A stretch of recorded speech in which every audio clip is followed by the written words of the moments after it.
Bonjour, merci à tous d'être venus ici malgré la forte pluie en ce matin. Prions ensemble.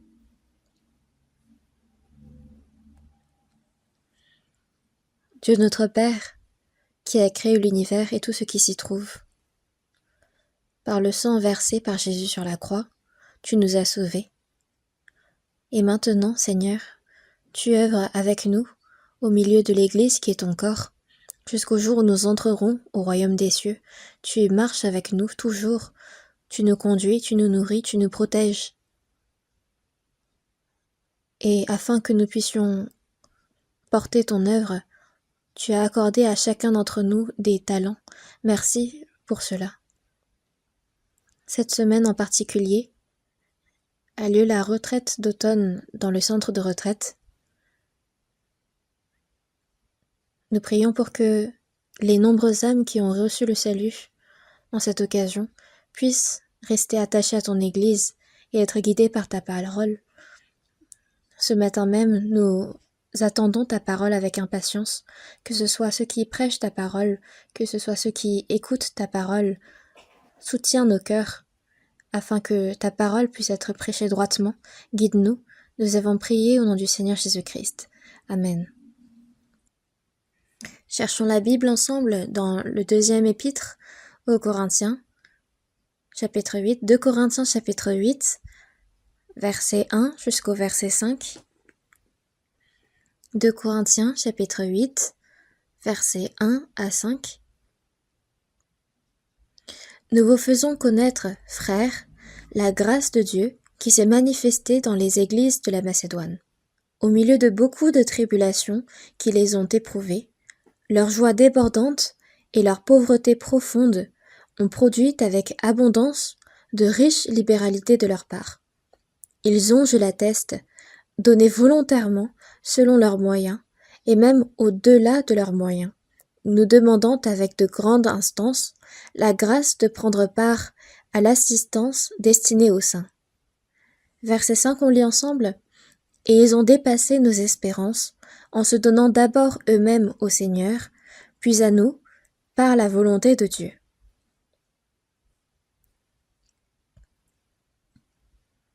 En ce moment, au centre de retraite, se passe le dernier jour de la retraite d'automne. En ce moment, le dernier sermon a dû prendre fin et devrait avoir lieu le baptême au centre du baptême.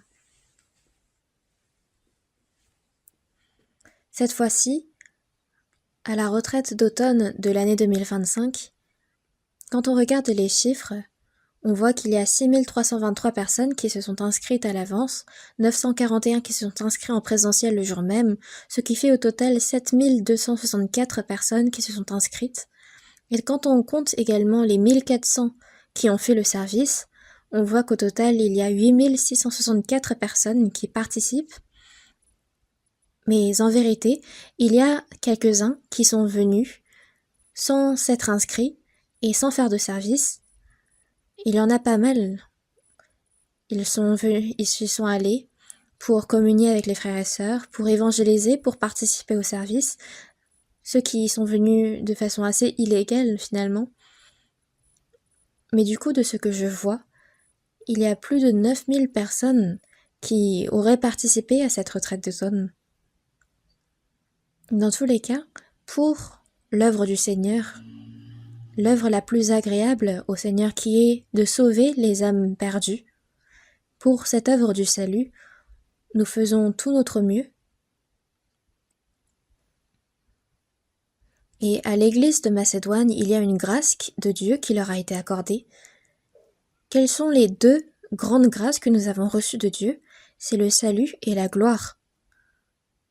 Les églises de la Macédoine, en commençant par les églises de Philippe, que ce soit par l'église des Thessaloniques, donc depuis toute cette région du nord, il y a plein d'églises qui se sont formées en Macédoine, et ces églises ont reçu la grâce de Dieu. Et qu'est-ce que c'était cette grâce? C'est d'avoir une grande force qui déborde, et ça c'était la grâce de Dieu. ils ont donné au-delà de leurs moyens, mais Dieu les a remplis de nouveau par les choses de ce monde, et non seulement, également quand ils se rendront devant le Seigneur, ils les rempliront de plein de choses éternelles. C'est pourquoi on peut dire qu'ils ont reçu une grande grâce de Dieu. Quand nous recevons le salut, quand on regarde dans Éphésiens chapitre 2 versets 8 à 10, « Car c'est par la grâce que vous êtes sauvés ». On parle ici de la grâce du salut. La grâce, c'est que je n'ai pas fait grand-chose, mais c'est Dieu qui a tout fait, et nous recevons ces bénéfices. Et il est dit que c'est par la grâce que vous êtes sauvés, par le moyen de la foi. Et cela ne vient pas de vous, c'est le don de Dieu. Ce n'est point par les œuvres, afin que personne ne se glorifie. Et en disant cela, il dit au continuum, car nous sommes son ouvrage. Nous ne sommes pas des modifications, mais nous sommes une nouvelle créature, nous sommes son ouvrage. C'est pourquoi, quand nous sommes nés dans ce monde, le Seigneur nous a créés, il nous a formés, mais quand nous avons reçu le salut, il nous a formés de nouveau, il nous a créés de nouveau, et il a fait en sorte que nous naissons de nouveau. C'est pourquoi il est dit que si un homme ne naît de nouveau, s'il ne naît de nouveau, il ne peut voir le royaume de Dieu. Et c'est comme il est écrit, nous sommes sa nouvelle créature, nous sommes son ouvrage. Et c'est pour son œuvre, pour sa bonne œuvre, que nous avons été créés en Jésus-Christ. Donc la raison pour laquelle il nous a formés pour être de nouvelles créatures, c'est pour de bonnes œuvres en Jésus-Christ. Et cette œuvre-là, Dieu nous a préparées d'avance afin que nous les pratiquions. La raison pour laquelle nous avons reçu le salut, c'est pour de bonnes œuvres. Et ces bonnes œuvres, au milieu de ces choses, il nous fait pratiquer ces bonnes œuvres. C'est pourquoi Dieu nous a sauvés et il a sanctifié notre vie, il nous a purifiés afin que nous soyons un peuple vrai, véritable, pour de bonnes œuvres. C'est ce que nous avons vu tout à l'heure. Mais David, quand il a construit le temple, ce n'était pas pour nous, c'était pour Dieu. Notre Église est pour Dieu, c'est le temple de Dieu. Et ce n'est pas pour nous, mais finalement, c'est pour Dieu. Parce que ce qui est pour Dieu est pour nous finalement. Et on ne peut pas exclure Dieu quand on pense à nous-mêmes. Et Dieu a dit lui-même que nous sommes son ouvrage pour de bonnes œuvres. Et quand on pense à de bonnes œuvres, c'est quoi? C'est les 4 éléments clés de notre vie de foi. Et c'est de bien faire ces œuvres-là que d'être agréable au Seigneur. La vie de parole, on peut les résumer en 5 points. La première, qui est la plus facile, c'est d'écouter. Quand on regarde dans l'Ancien Testament, le peuple d'Israël n'écoute pas, et c'est pourquoi Dieu continue de leur dire « Écoute Israël ». C'est pourquoi il faut écouter la parole. La foi vient de ce qu'on entend, donc ce qu'on entend est très important. Ensuite, quelque chose qui nécessite un peu plus de motivation, c'est de lire. Il est dit « Celui qui lit fait le commandement de Dieu ». Et dans Psaume chapitre 1, versets 1 et 2, il est dit « Heureux l'homme dont la loi de l'Éternel et qui la médite jour et nuit ». Donc il faut méditer également. Et non seulement méditer, mais également la réciter. Écris-les sur la table de ton cœur. Donc de les écrire sur la table de son cœur, c'est de les réciter. Et du coup, le 5e point de la parole, le 5e point de la vie de parole, c'est de l'appliquer. Celui qui applique, celui qui respecte cette parole est vraiment grand. Donc, de respecter la parole, de la garder, de l'appliquer, c'est l'accomplissement de la parole en elle-même. Et ensuite, on dit la parole et après, on dit la prière. La prière, il y a une prière individuelle, puis des prières communes qu'on fait dans des lieux publics, comme ici. Et il y a également des moments où on supplie Dieu de tout notre être lors des prières. Donc, il y a différents types de prières Et l'apôtre Paul a demandé également des prières aux saints. Et donc il y a également des demandes de prière. Donc cette vie de prière, les Juifs en Israël priaient 3 fois par jour, matin, midi, soir. Daniel aussi était un homme de prière. Et nos prédécesseurs de la foi étaient tous des hommes de la prière, ils étaient tous saints. Ils entretenaient une communion avec Dieu, ils étaient proches de lui, donc cette vie de prière est très importante. Et ensuite on parle de la vie de communion, c'est une vie où on se réunit, et c'est dans l'Église qui est le corps de Jésus-Christ que j'ai une position, un rôle à remplir, et c'est cela que de communier. Donc la communion, il y a la communion de la réunion et la communion du service, n'est-ce pas? C'est pour ça qu'il y a des réunions de service, des réunions de quartier, des réunions de jeunes, des réunions d'étudiants, des réunions de diacres. Et même au sein de différents groupes, il y a des services. Donc il y a des réunions pour les services. Et toutes ces choses-là rentrent dans la vie de communion. Et pas seulement le fait de nous donner nous-mêmes, de se sacrifier, pas seulement moi-même, mais également toutes les choses matérielles que le Seigneur m'a accordées, ces choses matérielles également, de les donner, ça rentre dans la communion. Que ce soit la dîme, ou que ce soit toutes sortes d'offrandes, toutes ces choses-là rentrent dans la communion.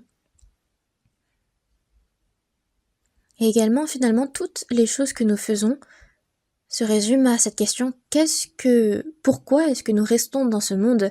C'est pour prêcher l'évangile. Et auparavant, j'avais demandé à un jeune étudiant, pendant une réunion des étudiants, pourquoi est-ce que tu vis? Et cet étudiant m'avait répondu, je vis pour prêcher l'évangile. J'avais posé la même question à l'étudiant à côté, il m'avait répondu, je vis pour évangéliser. Et alors je lui ai dit, mais alors, tu peux évangéliser, mais pourquoi est-ce que tu étudies alors? Et il m'a dit, c'est pour évangéliser que j'étudie. C'est afin d'évangéliser que, au final, on fait de notre mieux dans notre vie. Donc, jusqu'au jour où les païens soient tous évangélisés, que l'évangile soit prêché au monde entier, c'est à ce moment-là que le Seigneur viendra nous prendre. Donc il y a des entretiens d'évangélisation, des séminaires bibliques, une évangélisation au quotidien. Et là où nous mangeons et nous buvons pour l'évangélisation, c'est le lieu de la retraite. C'est pour cela que nous organisons plusieurs retraites en un an. Et il n'y a aucune église dans ce monde qui n'organise pas de retraite. Parce que toutes ces choses-là, finalement, concourent au bien. Nous faisons tous de bonnes œuvres, donc de participer et d'être membre de l'église, plutôt que dire que c'est pour moi, finalement c'est pour le Seigneur, ce temple saint. David disait que construire ce temple saint, c'était pour l'Éternel. Et cela est vrai. Le titre du sermon d'aujourd'hui, c'est la dîme, les libéralités et l'offrande. Et quelqu'un m'avait posé la question, mais qu'est-ce que les libéralités, qu'est-ce que l'offrande? Et c'est pourquoi ce dimanche, j'aimerais consacrer ce sermon pour expliquer avec la parole qu'est-ce que la dîme, qu'est-ce que l'offrande, qu'est-ce que les libéralités. C'est pour cela que j'ai choisi ce titre-là. Donc, qu'est-ce que la dîme? C'est concernant les grâces, toutes les grâces que Dieu m'a accordées. C'est un signe de gratitude envers toutes ces grâces qu'il m'a accordées. C'est de reconnaître que tout ce que j'ai reçu jusqu'à maintenant est la grâce de Dieu. C'est cela que la dîme.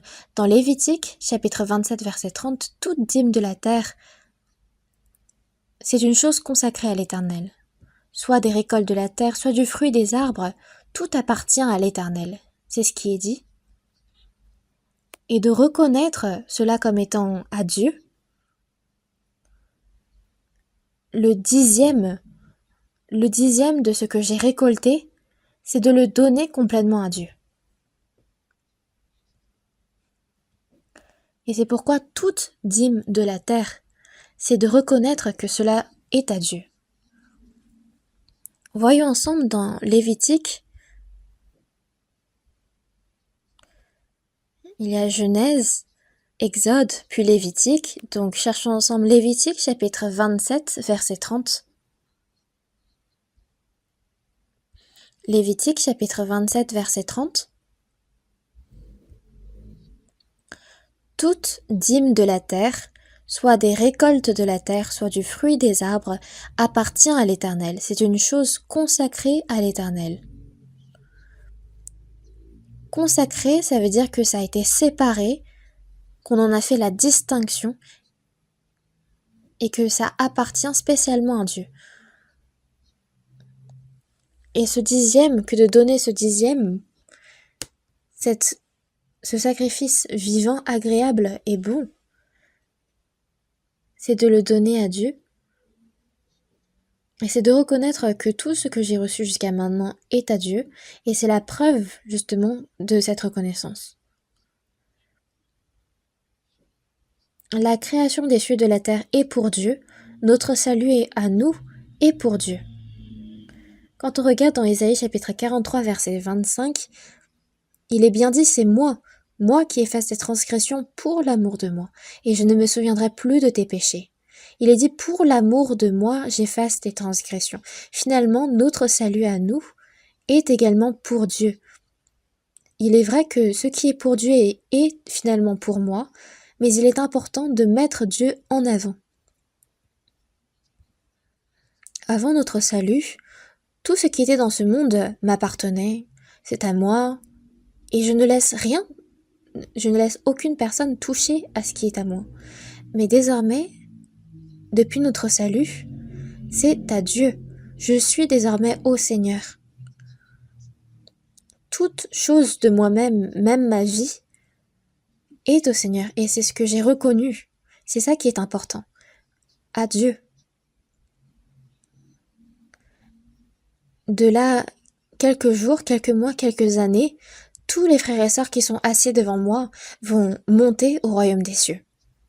Nous vivons certes sur cette terre, mais nous sommes aux cieux.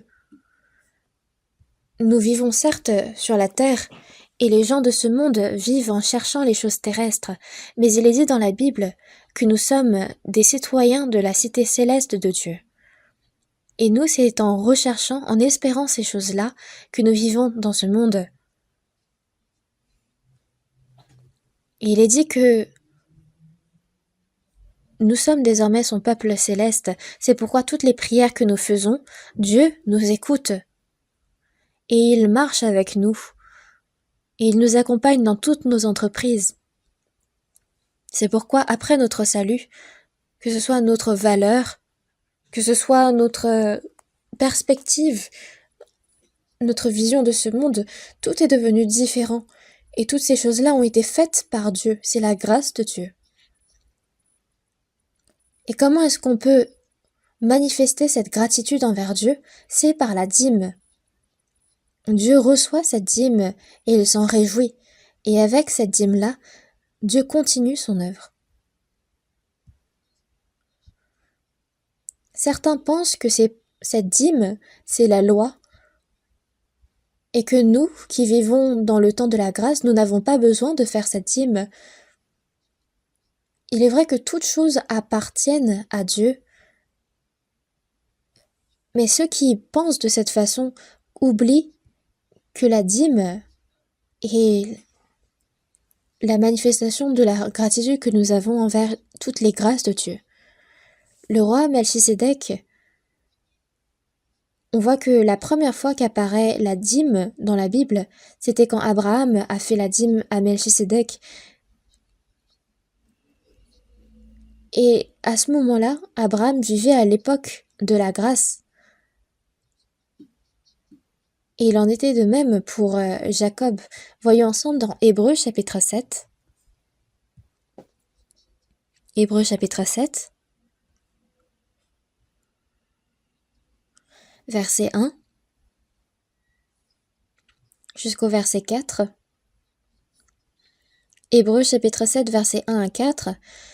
En effet, ce Melchisédek, roi de Salem, sacrificateur du Dieu Très-Haut, qui alla au-devant d'Abraham lorsqu'il revenait de la défaite des rois, qui le bénit, et à qui Abraham donna la dîme de tout, qui est d'abord roi de justice, d'après la signification de son nom, ensuite roi de Salem, c'est-à-dire roi de paix, qui est sans père, sans mère, sans généalogie, qui n'a ni commencement de jour ni fin de vie, mais qui est rendu semblable au Fils de Dieu, ce Melchisédek demeure sacrificateur à perpétuité.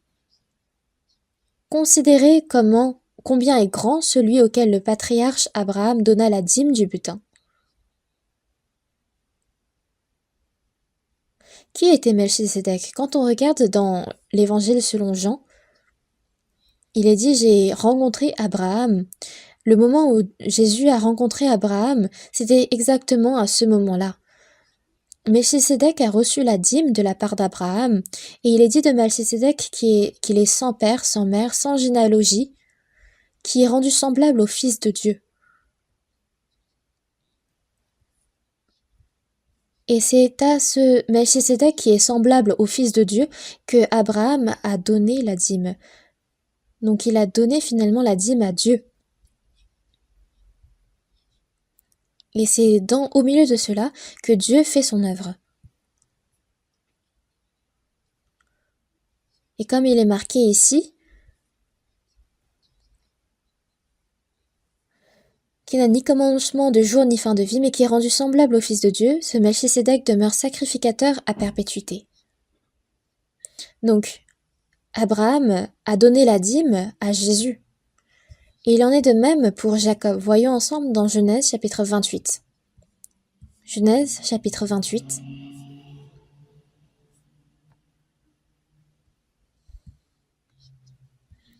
Verset 20 jusqu'au verset 22. Genèse chapitre 28, verset 20.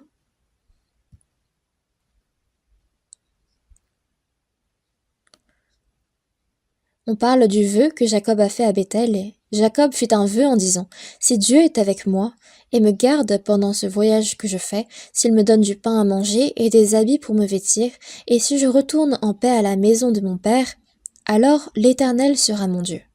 Cette pierre que j'ai dressée pour monument sera la maison de Dieu, et je te donnerai la dîme de tout ce que tu me donneras. »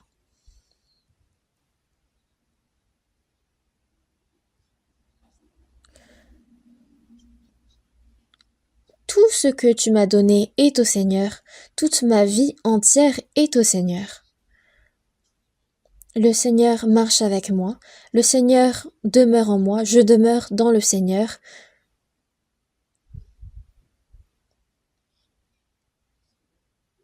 De vivre ensemble, de vivre dans le Seigneur. Et pour preuve de cette vie-là, Jacob ici aussi a fait la dîme.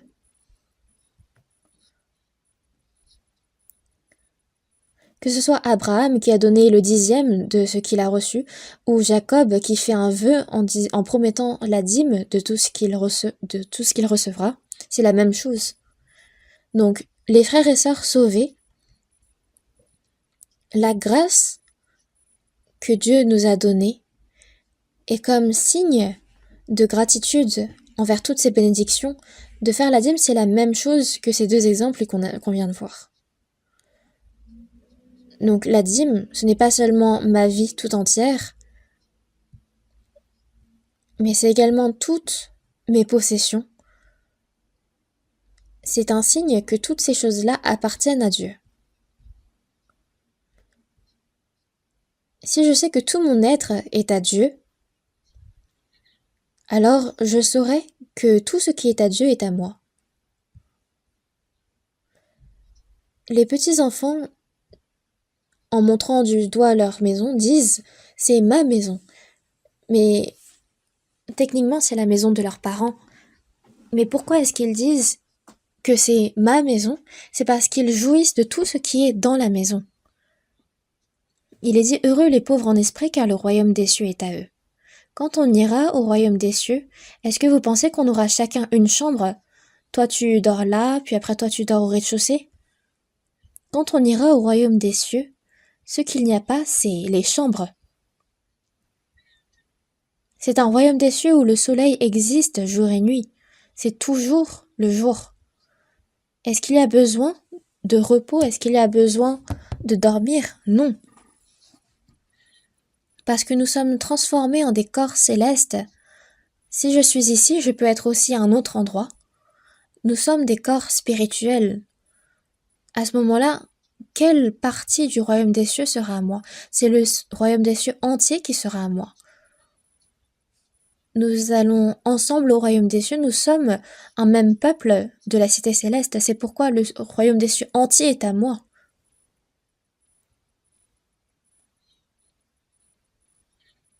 Ainsi, cette grâce que nous avons été sauvés, c'est tellement grand, parce que tout ce qui est à Dieu est à moi, et à l'inverse, tout ce qui est à moi est à Dieu. N'est-ce pas vrai?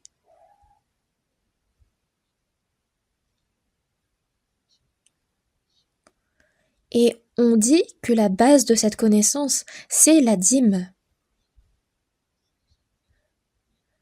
Nous qui avons été sauvés éternellement, parce que notre chair vit toujours sur cette terre. Même les choses dont notre chair a besoin, Dieu nous aide. Mais premièrement, cherchez premièrement le royaume et la justice de Dieu. Et toutes ces choses vous seront données par-dessus. Voyez un peu les lys sur les champs, ou les oiseaux qui volent dans le ciel. Toutes ces choses-là, Dieu prend soin d'eux. Mais combien plus il prendra soin de nous? Toutes ces choses, ce sont les païens qui les recherchent. Votre Père Céleste sait que vous en avez besoin. C'est ce qui est dit. C'est pourquoi même Jésus dit qu'il ne faut absolument pas manquer à la dîme. Cherchons ensemble dans Matthieu chapitre 23. Matthieu chapitre 23.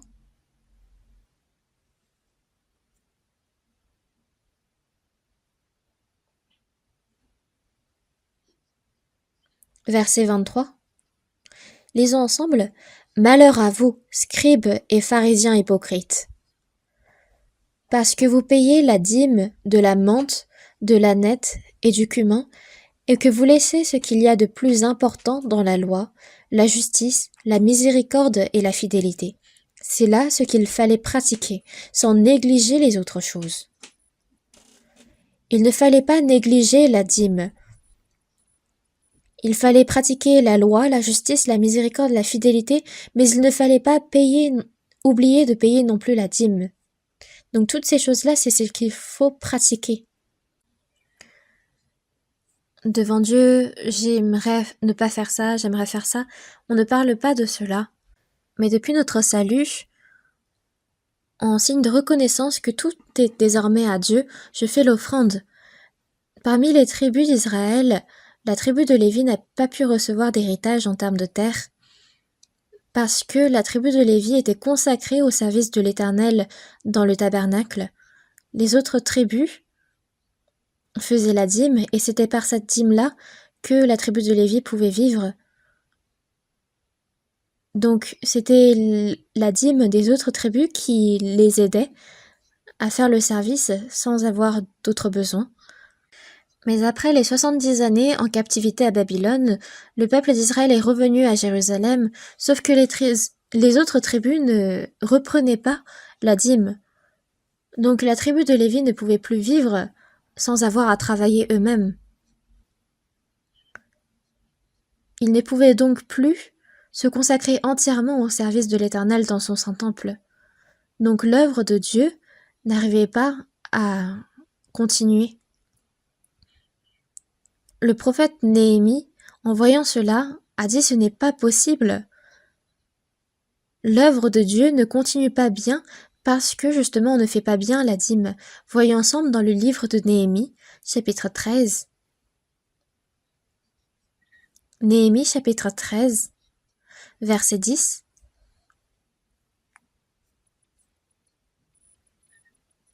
Néhémie, chapitre 13, verset 10.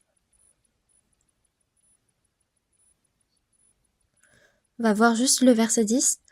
J'appris aussi que les portions des Lévites n'avaient point été livrées. On parle là de la dîme. Et que les Lévites et les chantres chargés du service, donc on parle de tous les Lévites ici, s'étaient enfuis chacun dans son territoire. Chacun dans son territoire. Ils ont abandonné l'œuvre qui leur a été attribuée par Dieu pour gagner à manger. La dîme est quelque chose d'absolument nécessaire pour continuer l'œuvre de Dieu. Nous, les personnes sauvées, parce que nous avons encore cette chair, nous avons besoin de faire l'œuvre de ce monde et l'œuvre de Dieu. Nous, en tant qu'ouvriers de Dieu, il y a une œuvre de Dieu. Et pour faire l'œuvre de Dieu, pour faire cette œuvre de Dieu, il y a besoin de cette dîme. À l'époque de Malachie, le peuple d'Israël avait quitté Dieu dans leur cœur. Ils ne faisaient plus la dîme, l'offrande. Et Dieu a dit d'eux qu'ils étaient des voleurs. Ils n'ont pas donné, ils n'ont pas fait la dîme, ils n'ont pas fait l'œuvre de Dieu. Et Dieu a dit que c'était des voleurs. Voyons ensemble dans le livre de Malachie, chapitre 3.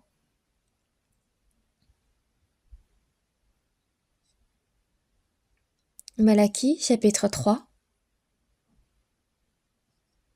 Malachie, chapitre 3, verset 8 jusqu'au verset 10. Malachie, chapitre 3, verset 8. Un homme trompe-t-il Dieu? Car vous me trompez. Et vous dites, en quoi t'avons-nous trompé? Dans les dîmes et les offrandes. Vous êtes frappés par la malédiction, et vous me trompez, la nation tout entière. Lisons ensemble le verset 10. Apportez à la maison du trésor toutes les dîmes, afin qu'il y ait de la nourriture dans ma maison. Mettez-moi de la sorte à l'épreuve, dit l'Éternel des armées, et vous verrez si je n'ouvre pas pour vous les écluses des cieux, si je ne répands pas sur vous la bénédiction en abondance.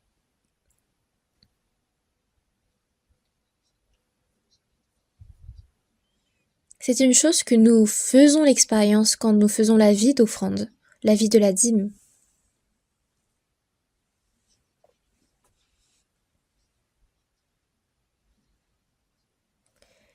Dieu a dit que quand on ne reconnaît pas ce qui est à Dieu comme étant un Dieu, que nous trompons Dieu. Pourquoi? C'est parce que nous ne donnons pas à Dieu ce qui est à lui. Nous sommes tous des hommes de Dieu. Donc un homme de Dieu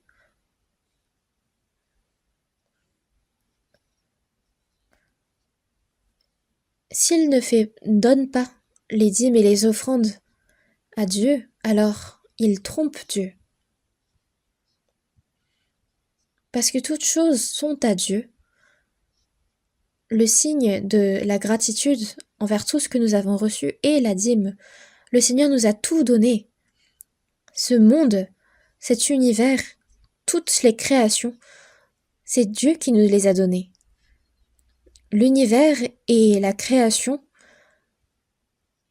pour être honnête, c'est des choses que Dieu n'a pas besoin, mais c'est pour nous, c'est parce que nous en avons besoin.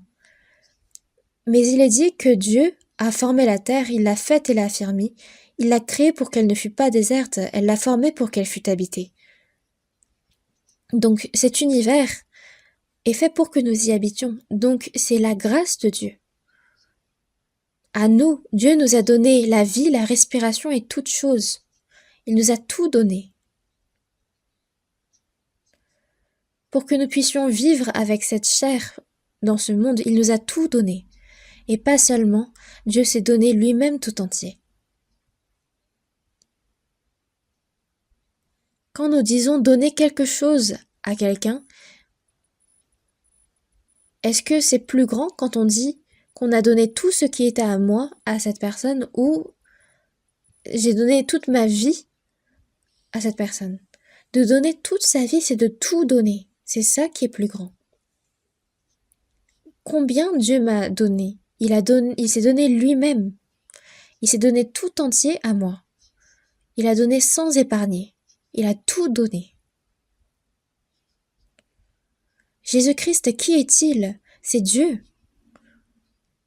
Dieu, pour me sauver, pour me faire vivre éternellement dans le royaume des cieux, il s'est donné lui-même. Il s'est donné tout entier. La vie, la respiration, toute chose pour que nous puissions vivre et pour nous sauver, pour nous conduire au royaume des cieux, pour nous conduire à lui. Il a donné sa vie, il est même mort. C'est pourquoi, nous qui avons été sauvés, quand nous avons compris cette vérité, que nous avons véritablement été sauvés, Dieu dit que nous sommes à lui. Il dit, tu es mon peuple, vous êtes mon peuple. C'est pourquoi Dieu œuvre. C'est comme sur le dos d'un animal, on marque cet animal d'un sceau pour dire c'est à moi. Il m'a scellé du Saint-Esprit qui m'a été promis. Et c'est pourquoi tout ce qui m'appartient appartient désormais à Dieu. Et c'est alors qu'on peut dire qu'on appartient tout entier à Dieu. Que ce soit le temps que nous avons, que ce soit les talents que nous avons, les biens matériels que nous avons, toutes ces choses sont à Dieu. Mais il me les a confiées pour que je puisse prendre soin de ces choses-là.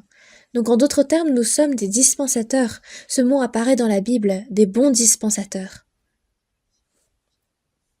Désormais, toutes choses ne sont plus à moi, mais c'est à Dieu, un dispensateur.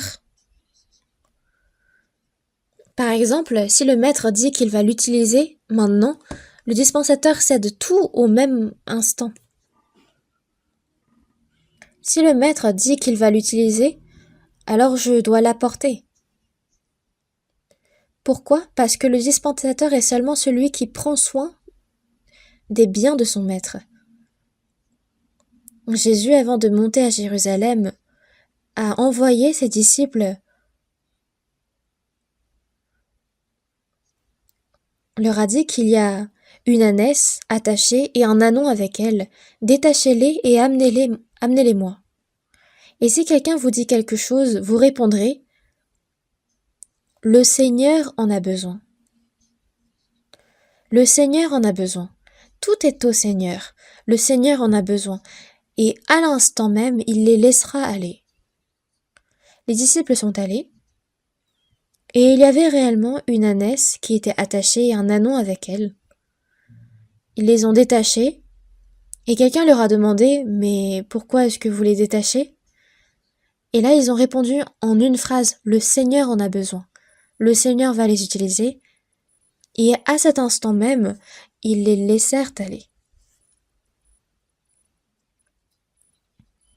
Abraham, notre ancien dans la foi, n'a pas seulement donné la dîme, mais également son fils unique, Isaac, parce que tout est à Dieu. Parce que le Seigneur les demande, il a tout donné. N'est-ce pas vrai? Avant de les donner, le Seigneur a dit que par ton fils unique, Isaac, ta postérité sera comme les étoiles du ciel, comme le sable qui est sur le bord de la mer. Et Abraham a cru en cette promesse-là. Si par hasard, il donnait son fils unique comme offrande au Seigneur, il avait la conviction que le Seigneur rendrait la vie à son fils pour le lui rendre. Notre ancien de la foi, Abraham, c'est pareil pour nous. Si le Seigneur en a besoin, je le lui donnerai immédiatement. Nous sommes du même cœur que le Seigneur. Pourquoi est-ce que le Seigneur a utilisé David? C'est parce que David est l'homme selon mon cœur. Non plus notre cœur s'aligne à celui du Seigneur et plus notre vie de foi grandit. Nous devons pouvoir aligner notre cœur à celui du Seigneur. Et parce que j'ai l'impression que c'est trop abstrait encore, j'ai trouvé une histoire sur Internet. Parce que vous avez donné quelques pièces à Dieu, ne pensez pas que vous avez fait quelque chose de grand devant lui. Parce que ce que Dieu veut, ce n'est pas ces quelques pièces d'argent. Je vais encore vous parler de ma fille. Je lui avais acheté un paquet de biscuits et à chaque fois qu'elle tenait ce paquet de biscuits dans sa main, elle prenait un air très hautain. Parce qu'à chaque fois qu'elle a ce genre de paquet de biscuits dans sa main, il y a son père ou sa mère qui vient et qui la supplie. Ah, donne-moi juste un biscuit. Et alors là, l'enfant se met à se demander si elle donnerait un biscuit ou pas à son père ou à sa mère. Et c'est seulement après de longues minutes de réflexion qu'elle décide de prendre un biscuit de son paquet et de le donner à son père ou à sa mère. Et à ce moment-là, je suis tellement touchée que je lui montre tous les signes de ma gratitude. Je lui fais des bisous sur la joue et je lui dis « Oh, mais vraiment merci beaucoup ». Et il y a sa mère, il y a sa grand-mère qui applaudissent aussi à côté. Et alors, à ce moment-là, la fille pense qu'elle a fait quelque chose de grand. Et il faut à ce moment-là que la mère et la grand-mère applaudissent encore plus fort. Mais imaginez que cet enfant pense dans sa tête à chaque fois que cette scène arrive, mes parents, c'est moi qui dois les nourrir.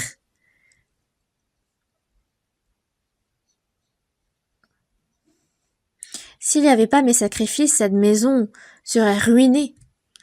À aujourd'hui encore, pour ma grand-mère, pour mon père, pour ma mère, j'ai sacrifié 3 biscuits. Si elle pensait de cette façon, qu'est-ce que je devrais faire? Est-ce que vous n'aurez pas envie de lui donner quelques coups sur la tête pour qu'elle se ressaisisse un peu?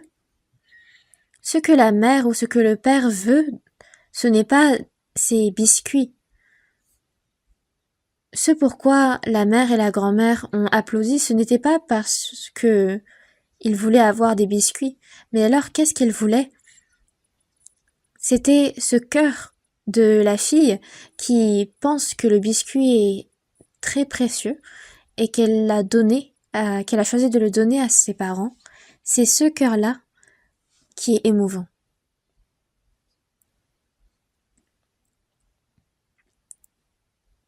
De la même façon, Dieu aussi, avant même que l'on fasse toute chose, il nous demande notre cœur. C'est pourquoi dans Proverbes chapitre 23 verset 26, il est dit « Mon fils, donne-moi ton cœur. Donne-moi ton cœur. »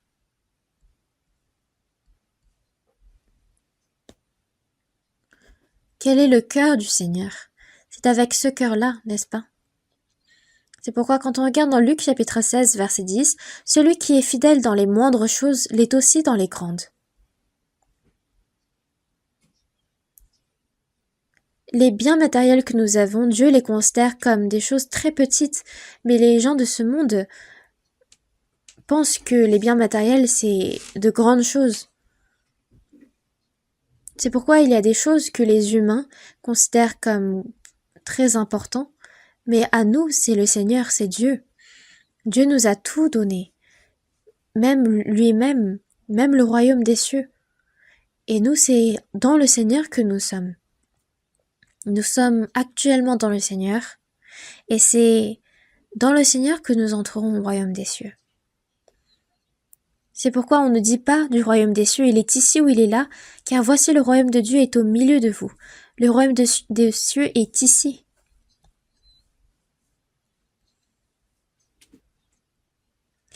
Et tout ce qui se trouve au royaume des cieux est centré autour de Dieu. C'est là où nous louerons le Seigneur, où nous montrerons tous nos signes de gratitude. Et cela commence ici,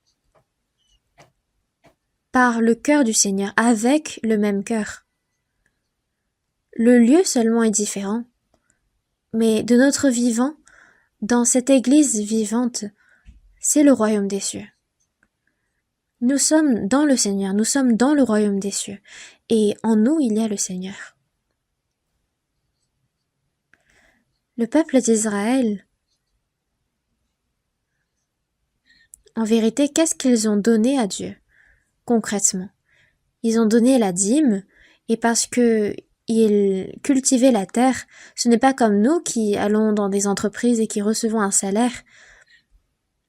Eux, ils cultivaient la terre, du coup, à chaque fois qu'ils récoltaient des fruits, des graines, à chaque fois qu'ils moissonnaient, ils en donnaient la dîme, le 10e. Parce que tout cela est la grâce de Dieu, c'est la bénédiction de Dieu, et parce qu'ils savaient que toutes ces choses appartenaient à Dieu, ils le montraient en donnant la dîme. Et c'est par cette dîme-là que la tribu de Lévi pouvait vivre. Qu'est-ce que l'œuvre de la tribu de Lévi? C'est de servir Dieu, c'est de prendre soin de son temple, de faire toutes les œuvres associées au tabernacle, de faire toutes les offrandes, les sacrifices d'expiation qui permettaient de faire le lien entre la terre et les cieux. Et il faisait également le travail d'enseigner le peuple avec la parole de Dieu. Donc, la dîme offerte par les autres tribus d'Israël servait de moyen de vivre pour la tribu de Lévi. Et parfois, avec le reste de ces dîmes, ils aidaient les veuves, les orphelins. Et le peuple d'Israël donnait également une offrande pour la construction du temple. Et même Jésus faisait cette offrande de la construction du temple. Voyons ensemble le verset. C'est dans Matthieu. C'est dans Matthieu chapitre 17. Matthieu chapitre 17, verset 24. Matthieu chapitre 17, verset 24 jusqu'au verset 27. Lorsqu'ils arrivèrent à Capernaüm, ceux qui percevaient les 10 drachmes s'adressèrent à Pierre. C'est ceux qui percevaient la dîme, et ils dirent: Votre maître ne paye-t-il pas les 10 drachmes? Oui, dit-il. Et quand il fut entré dans la maison, Jésus le prévint et dit: Que t'en semble, Simon? Les rois de la terre, de qui perçoivent-ils des tributs ou des impôts?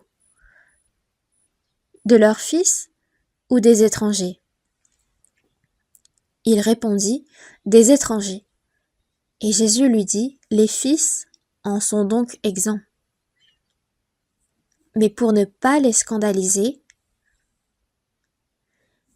va à la mer, jette l'hameçon et tire le premier poisson qui montera. Ouvre-lui la bouche et tu trouveras un statère. Prends-le et donne-le-leur moi et pour toi. Même Jésus a payé la taxe du temple. Donc le peuple d'Israël faisait la dîme et il faisait la taxe du peuple. Et quand on regarde dans Exode chapitre 30 verset 16, il est dit que c'est pour faire propiation pour vos personnes. On parle de l'argent de l'expiation et c'est également une taxe du temple. Ce n'est pas quelque chose, un montant qui diffère en fonction de la richesse du peuple, mais tout le monde faisait donner le même argent. Et au temps de la royauté, les rois prélevaient énormément d'impôts, que ce soit pour la diplomatie, que ce soit pour faire des guerres. Donc il y avait des taxes pour toutes choses, des taxes agricoles, de pêche, de bétail, de travail, de construction des murs du palais royal du temple, le travail de soumettre et de mobiliser les gens, le taxe sur le territoire local également. Donc le peuple d'Israël faisait beaucoup de taxes. On parle donc et parmi elles, on avait la dîme. Et qu'est-ce que les libéralités? Les libéralités, c'est par ce cœur de gratitude envers la grâce et l'amour de Dieu, et également par amour pour les frères et sœurs. C'est comme les 10 commandements qui sont séparés en deux groupes, aimer Dieu et aimer les hommes.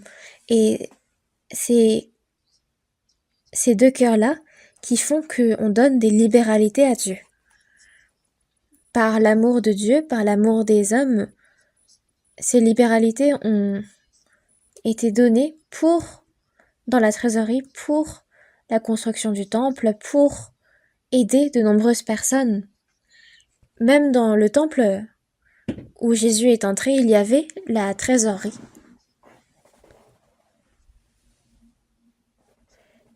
Et Jésus a vu directement des personnes faire l'offrande dans cette trésorerie. Voyons ensemble dans Marc chapitre 12, verset 41. Marc chapitre 12, à partir du verset 41 jusqu'au verset 44. Jésus, s'étant assis vis-à-vis du tronc, regardait comment la foule y mettait de l'argent. Plusieurs riches mettaient beaucoup. Il vint aussi une pauvre veuve, elle y mit 2 petites pièces, faisant 1/4 de sou. Alors Jésus, ayant appelé ses disciples, leur dit: Je vous le dis en vérité, cette pauvre veuve a donné plus qu'aucun de ceux qui ont mis dans le tronc. Lisons ensemble. Car tous ont mis de leur superflu, mais elle a mis de son nécessaire, tout ce qu'elle possédait, tout ce qu'elle avait pour vivre. C'est la foi de cette veuve. Elle a mis de son nécessaire, de tout ce qu'elle avait besoin pour vivre. Si elle donnait tout, de quoi pouvait-elle manger ce soir-là? Mais ça, c'est la foi. La foi que Dieu allait lui rendre. Cette veuve, en rentrant chez elle, qu'est-ce qu'elle allait manger avec ses enfants? Toutes ces choses-là ont été rechargées par le Seigneur lui-même. Jésus a vu de ses propres yeux cette scène, et c'est impossible qu'il laisse cette veuve sans rien faire. Et c'est cela que la foi. Et avec cette foi-là, avec cet amour pour Dieu, cet amour pour son prochain, elle s'est dit, il y a forcément d'autres personnes qui ont encore plus besoin de cet argent que moi. Et c'est avec ce cœur-là qu'elle a donné tout ce qu'elle avait, c'est-à-dire 2 petites pièces.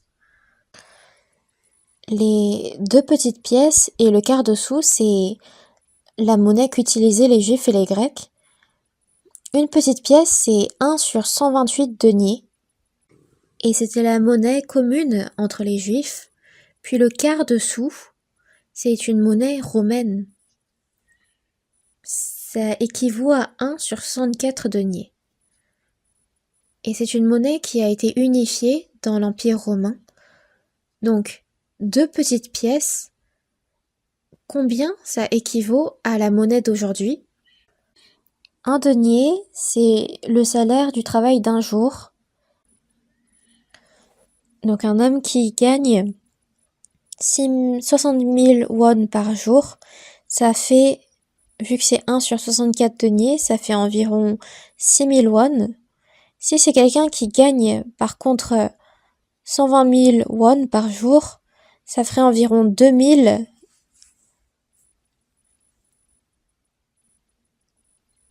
Et c'est ça qu'il paye quand on dit une petite pièce, 1/4 de sou, 2 petites pièces, 1/4 de sou.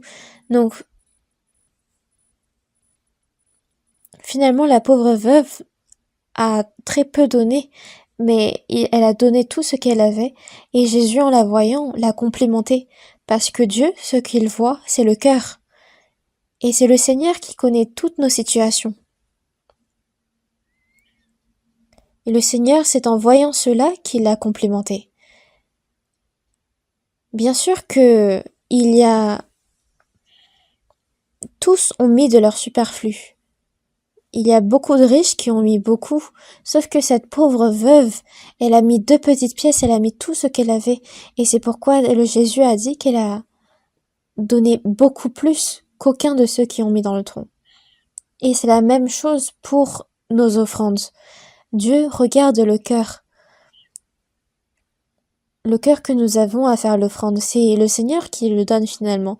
Et c'est avec ce cœur-là que nous faisons l'offrande, le sacrifice, le service. Donc, les libéralités, c'est les offrandes données avec le cœur qui aime Dieu et qui aime les saints. Et les frères et sœurs qui sont sauvés et qui ont formé les premières églises, il y a ces libéralités qui ont servi également à la mission pour prêcher l'évangile, que ce soit les églises de la Macédoine, les églises de Philippe. C'est avec cette caisse de la mission où ils ont déposé leur libéralité, qu'ils ont aidé à l'évangélisation. Retournons à 2 Corinthiens chapitre 8.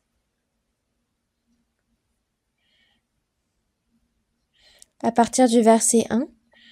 Nous vous faisons connaître, frères, la grâce de Dieu qui s'est manifestée dans les églises de la Macédoine. Il y avait plusieurs églises en Macédoine et nous vous faisons connaître la grâce de Dieu qui s'est manifestée en elles au milieu de beaucoup de tribulations qui les ont éprouvées. Au milieu d'elles, il y avait énormément de tribulations. C'est pourquoi ils étaient parfois chassés. Et au milieu de ces nombreuses tribulations, leur joie débordante. On parle de quelle joie? C'est cette joie du salut. Cette joie était tellement grande, et pourtant ils sont aussi profondément pauvres.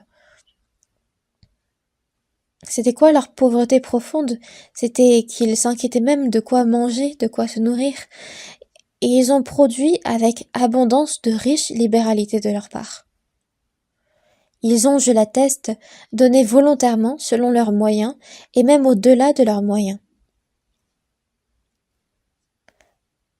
Nous demandons avec de grandes instances de la grâce de prendre part à l'assistance destinée aux saints. Les libéralités, donc, c'est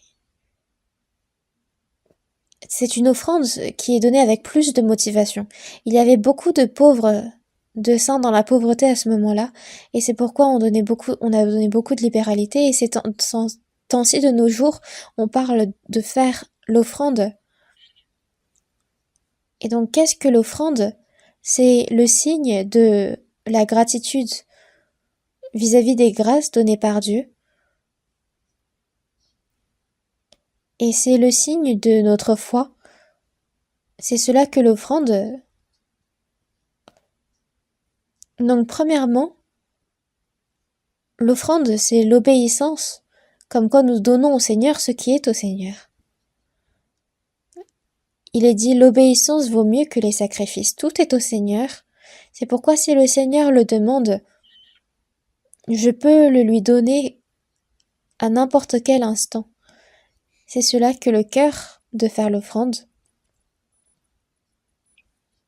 Voyons dans 1 Chronique, chapitre 29. 1 Chronique, chapitre 29.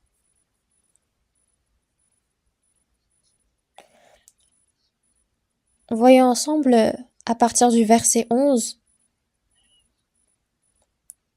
Verset 11 jusqu'au verset 17. À toi, Éternel, la grandeur et la puissance, la gloire, l'éternité et la majesté, car tout ce qui est au ciel et sur la terre t'appartient, Éternel. C'est à toi qu'appartient le règne, et tu t'élèves souverainement au-dessus de tout. Verset 14, lisons ensemble. Car qui suis-je et qui est mon peuple pour que nous puissions te faire ces offrandes volontaires? Tout vient de toi, et nous recevons de ta main ce que nous t'offrons.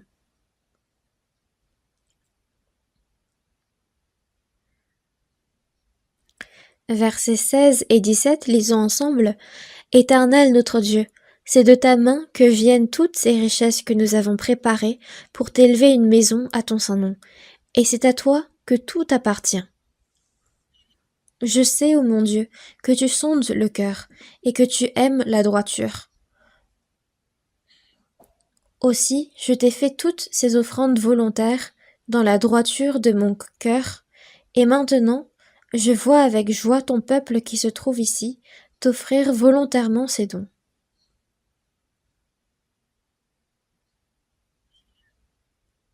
Il en est ainsi. Premièrement, c'est le cœur que l'on donne au Seigneur. Il est dit ici, tu sondes le cœur et tu aimes la droiture. Donc, de donner son cœur au Seigneur, c'est ce qui vient en premier. Le Seigneur lui-même a dit, vous ne vous appartenez point à vous-même, car vous avez été rachetés à un grand prix. C'est pourquoi, cet objet, je l'ai acheté à un prix. Donc, l'appartenance a changé. Et de la même façon, j'ai été racheté à un grand prix.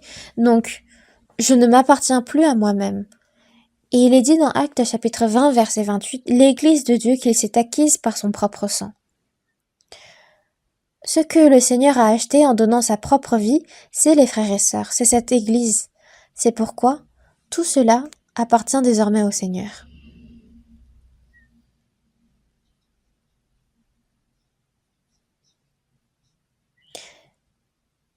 Dès l'instant même où le Seigneur a versé son sang sur la croix en me rachetant de mes péchés, j'ai été au Seigneur. Il y a des enfants qui disent je ne suis pas à mon père, je ne suis pas à ma mère. Mais finalement, je ne suis même pas à moi-même. Alors, à qui est-ce que j'appartiens? Je suis à Dieu. J'ai des choses qui m'appartiennent, mais finalement, ce sont des choses qui ont été confiées par le Seigneur pour prendre soin d'elles. Mais ça ne m'appartient pas à moi, mais à Dieu. Je suis juste un dispensateur. Je suis un serviteur de Dieu. C'est qu'il y a un maître qui possède ces choses. C'est le Seigneur. En pensant que c'est à moi, ma convoitise s'agrandit. Mais au contraire, de faire l'offrande, c'est de faire ce premier pas dans la reconnaissance que toutes choses appartiennent au Seigneur. Car si nous vivons pour le Seigneur, et si nous mourrons pour le Seigneur. Soit donc que nous vivions, soit que nous mourions, nous sommes au Seigneur. Nous appartenons au Seigneur, j'appartiens au Seigneur. Dans Romains chapitre 1 verset 6, l'apôtre Paul a dit « Vous aussi, vous qui avez été appelés par Jésus-Christ, vous aussi, vous avez été appelés par Jésus-Christ. »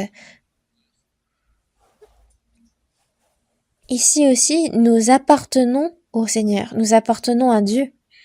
Cette Église appartient au Seigneur et chacun des chrétiens appartient au Seigneur.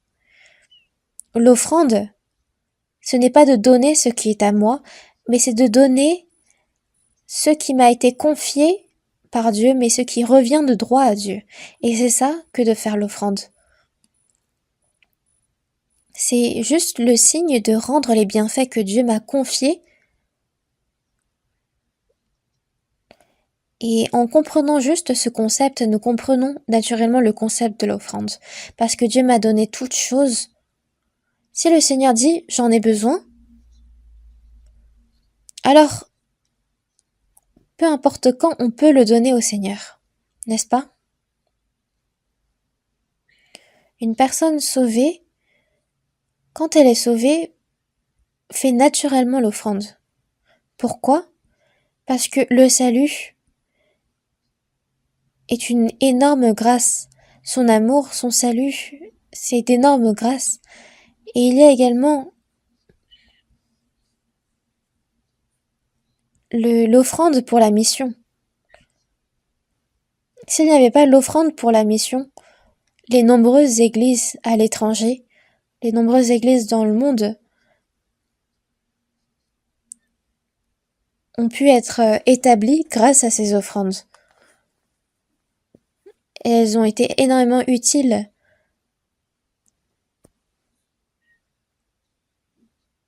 Et aussi pour bien enseigner aux enfants dès leur plus tendre enfance sur la parole. Dans Deutéronome chapitre 6 verset 7, il est dit « Tu les inculqueras à tes enfants et tu en parleras quand tu seras dans ta maison, quand tu iras en voyage, quand tu te coucheras et quand tu te lèveras. » À l'école de l'église, les professeurs enseignent la Bible aux enfants. Donc il y a également cette caisse qui finance l'école de l'église. Et même nos églises n'ont pas été construites toutes seules parce que les frères et sœurs ont travaillé dur et ils ont donné de leur part. C'est pourquoi il y a cette offrande pour la construction.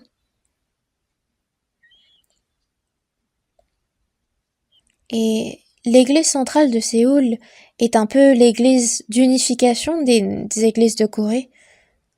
Et c'est pourquoi quand il y a certaines églises qui sont en difficulté financière, nous finançons également de façon exceptionnelle. Et c'est pourquoi quand il y a eu une église qui a été en difficulté, nous les avons financées. Donc quand le Seigneur dit j'en ai besoin, on donne. Pour toutes les choses qui se passent dans le monde, que ce soit les lieux de retraite, les lieux de réunion, il y en a besoin. Auparavant, quand il n'y avait pas encore d'église, c'était les prédicateurs qui se déplaçaient, qui allaient de maison en maison pour prêcher la parole, mais de nos jours, nous avons besoin d'un lieu concret où nous réunir et où prêcher la parole. Là, il y a plus de 80 pays où nous avons établi des églises, et là, il y a plus de 1050 églises avec qui nous prêchons ensemble l'évangile. Et toutes ces nombreuses églises qui ont besoin financièrement, nous les aidons. Et c'est des montants incroyables que nous supportons et que nous aidons.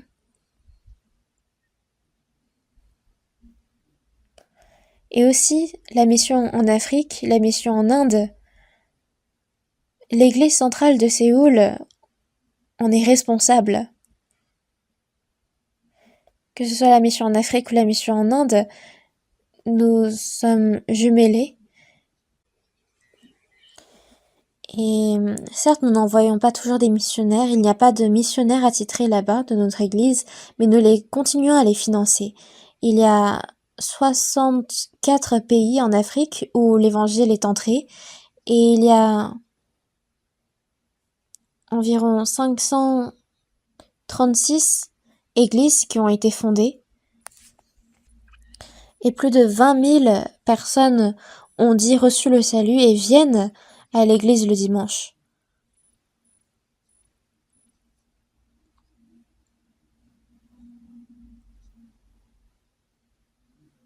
Et toutes ces nombreuses personnes pourraient remplir des stades entiers. Et ces personnes-là ont reçu le salut grâce aux offrandes des frères et sœurs ici. Et si nous nous réunissons pour faire l'offrande, imaginez combien de personnes peuvent recevoir le salut encore plus. Et notre façon d'évangéliser est aussi un peu différente des autres. On utilise des diapos, des ordinateurs, des écrans projetés. Et donc en Afrique, ils sont curieux en voyant tout cela. Et ça ouvre leur cœur aussi. Quand on regarde dans Exode chapitre 23, verset 15, « Tu observeras la fête des pains sans levain. » La fête des pains sans levain est reliée à la fête de la Pâque. Et donc c'est une fête qu'on observe, que le peuple d'Israël observait après avoir été sauvé. Et il est dit, quand on faisait cette fête, qu'on ne se présentera point à vide devant la face de l'Éternel. Donc, à chaque fois qu'on se présente devant le Seigneur, il y a cette offrande du dimanche, peu importe le montant, comme cette pauvre veuve qui a donné 2 petites pièces d'argent. Nous avons besoin de nous présenter à Dieu avec cette offrande. Pourquoi? Parce que l'offrande, c'est le signe de toute notre obéissance devant Dieu.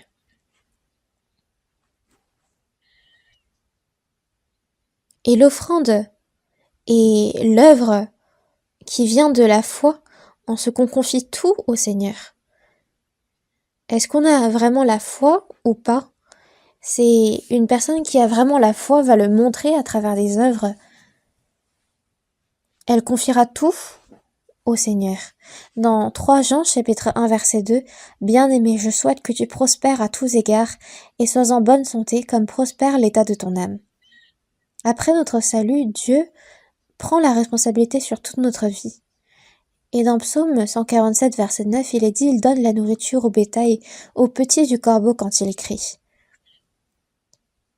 Dieu donne la nourriture même jusqu'aux plus petites créatures. C'est pourquoi nous n'avons pas à nous inquiéter. De faire l'offrande au Seigneur, c'est pas seulement notre cœur, mais de montrer notre foi par les œuvres. Voyons ensemble dans Jacques chapitre 2. Jacques chapitre 2, versets 17-18. Jacques chapitre 2, versets 17 et 18. Lisons ensemble. Il en est ainsi de la foi. Si elle n'a pas les œuvres, elle est morte en elle-même. Mais quelqu'un dira, toi, tu as la foi, et moi j'ai les œuvres. Montre-moi ta foi sans les œuvres, et moi je te montrerai la foi par mes œuvres.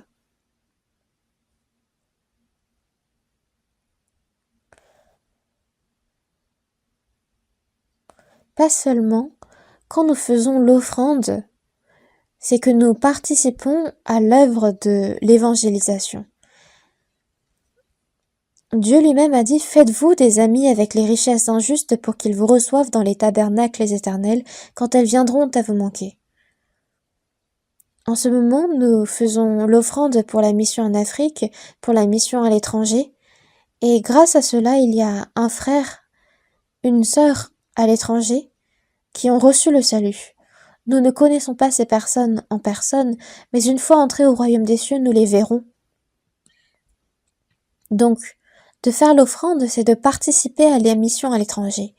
Et pas seulement.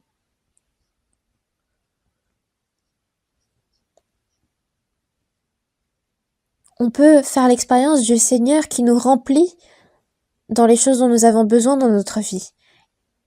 Et c'est seulement en faisant l'offrande que nous pouvons vivre ces choses-là.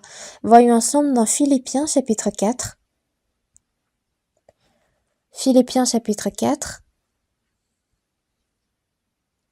verset 14. Philippiens chapitre 4. Voyons ensemble juste les versets 18 et 19. Lisons ensemble. J'ai tout reçu et je suis dans l'abondance. J'ai été comblé de bien en recevant par Épaphrodite ce qui vient de vous, comme un parfum de bonne odeur, un sacrifice que Dieu accepte et qui lui est agréable. N'est-ce pas?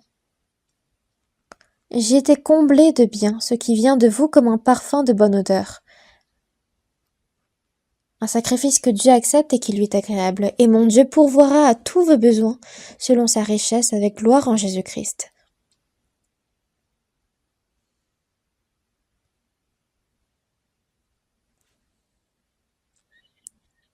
Il y a une personne qui avait fait l'offrande, qui avait témoigné de cette sorte. Dieu m'a rempli autant que j'avais donné. L'offrande, c'est le chemin de ressentir le Seigneur dans ma vie. Parce que le Seigneur me remplit. Donnez et il vous sera donné. on versera dans votre sein une bonne mesure, serrée, secouée et qui déborde. Cette promesse s'accomplit au milieu de nous. Si je donne ce qui est à ma chair réellement à Dieu, alors que ce soit ici et que ce soit au royaume des cieux, Dieu me le rendra. Dans Ecclésiaste chapitre 11 verset 1, jette ton pain à la surface des eaux. La surface des eaux, c'est là où le Seigneur œuvre, c'est l'œuvre de Dieu. Et là-bas, jette ton pain, car avec le temps tu le retrouveras. C'est une promesse que Dieu nous a faite. Et jamais Dieu ne laissera pas cela passer. Donc avec le cœur de Dieu, que ce soit cette dîme, ces libéralités ou ces offrandes, quand on regarde ces choses-là, quand on les regarde avec le cœur de Dieu, on peut les comprendre. C'est des choses que l'on pourra donner sans épargner. Mais comme l'histoire de cette fille avec les biscuits, ça c'est à moi. Ça c'était à papa, c'était à maman.